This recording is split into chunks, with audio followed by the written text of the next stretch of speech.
Can you read that? Maybe if you could read, you wouldn't be on a leash. Well, the dog days are over, but the dogs are not gone. Here in Chevy Chase, Maryland, the dogs are now leashed in a dog park that is no more. We came here to talk to them. Speak.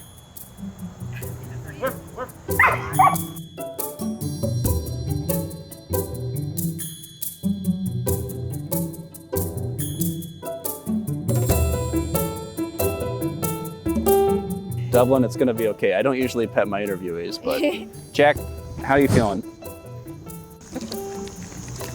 If you can sign language it. That bad? Maisie's pretty distraught. Maisie's met many, many new friends. I also happen to be a veterinarian, so I'm well aware of the importance of socialization of dogs. They really need each other to interact. They're better behaved. They don't bark, by and large. I'm not going to say there's never been a bark in here, but people have been so conscientious about trying to keep things quieter that it's quieter than my yard, I can say that.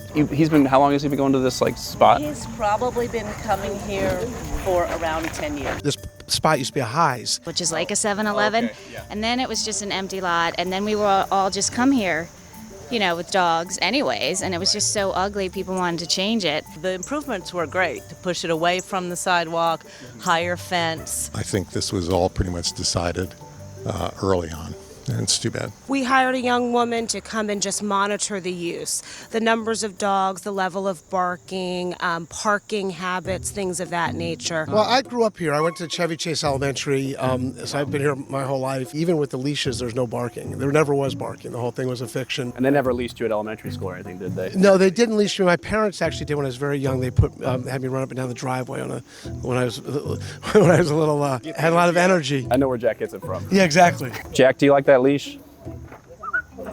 Both the people and the dogs have built camaraderie over the months and months that this dog park's been here. I work at home, and so this is kind of, my social time here. I met neighbors I never knew. I've reconnected with people that I knew like 15 years ago that I hadn't seen. There's a man that comes here who's quite old, and he's sort of deaf, and he would come with his dog, and then little kids would come, and they would talk to him. It's been nice for our dogs, and we can all find places probably to go run with our dogs. It's hard to find a really nice community. And there are cities all over the country that are trying to build that type of place, and here in Chevy Chase, the commission's tearing it down because of the complaints of a couple of neighbors. It's ridiculous. We really created a community that was very special, and already yesterday I was missing it. Well, I imagine the mayor is doing a lot about this as well as we speak, which is why he's late today. Yes, absolutely. Are you the mayor I've been hearing all about? How do you feel about the gates going down and the leashes going on?